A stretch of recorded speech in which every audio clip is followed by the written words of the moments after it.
Il y a 2 ans, Julia a créé sa propre ligne de vêtements avec une promesse qu'il dure le plus longtemps possible. Qualité des tissus, des coutures, des finitions, tout y passe. Car d'après elle, l'obsolescence ou l'art de fabriquer avec une durée de vie limitée frapperait aussi l'industrie de la mode.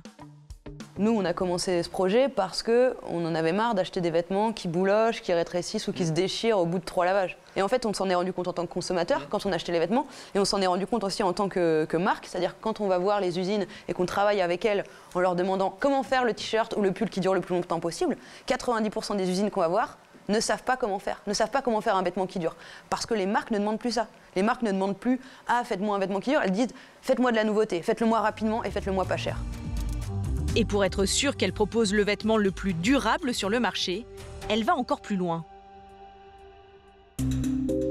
Julia a rendez-vous dans ce laboratoire de la région parisienne, spécialisé dans le contrôle qualité de nos vêtements. Bonjour Julia, vous allez bien? Enchanté. Son objectif, s'assurer que ces vêtements sont vraiment plus résistants que ceux vendus aujourd'hui dans nos magasins. Présentez-nous vos courses. Alors là, j'ai pris des vêtements de la fast fashion. Je vous ai rapporté l'équivalent en fait dans ma marque. Et voici les vêtements cobayes que nous avons à peu près tous dans nos garde-robes. Un t-shirt blanc basique, à gauche, celui de la créatrice à 20 €, à droite, celui d'une marque de fast fashion à 2,50 €. Et on retrouve le sweatshirt à capuche, celui de Julia qu'elle compte vendre 90 € et un standard à 11 €. Nous allons voir si cette différence de prix joue réellement sur la qualité de nos vêtements.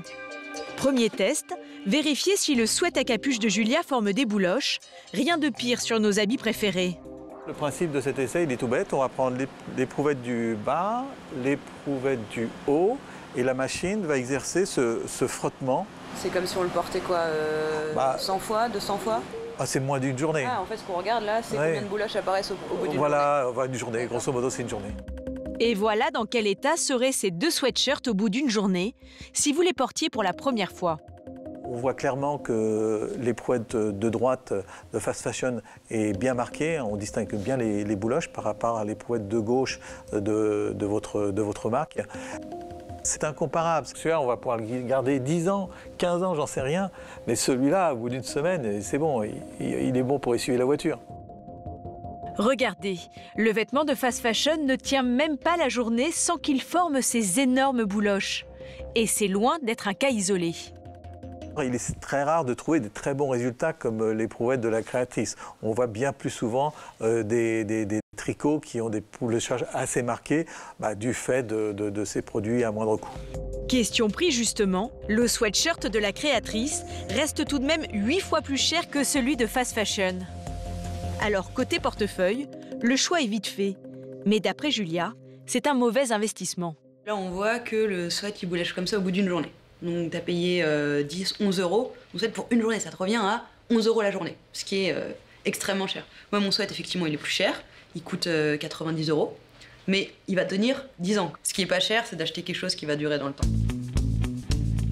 L'autre cauchemar avec nos fringues, c'est lorsqu'elles rétrécissent. Et ce phénomène, c'est dans nos machines à laver que ça se passe. Alors pour que Julia sache si son vêtement tient plus dans le temps que le t-shirt standard, ils sont mesurés avant leur passage en machine. Celui de fast fashion mesure 49,1 cm et celui de Julia, 47,5. Allez, direction la machine à laver. On va faire 3 cycles de lavage à 30 degrés, suivis de séchage comme vous le feriez à la maison. D'accord. Et ça y est, ça part.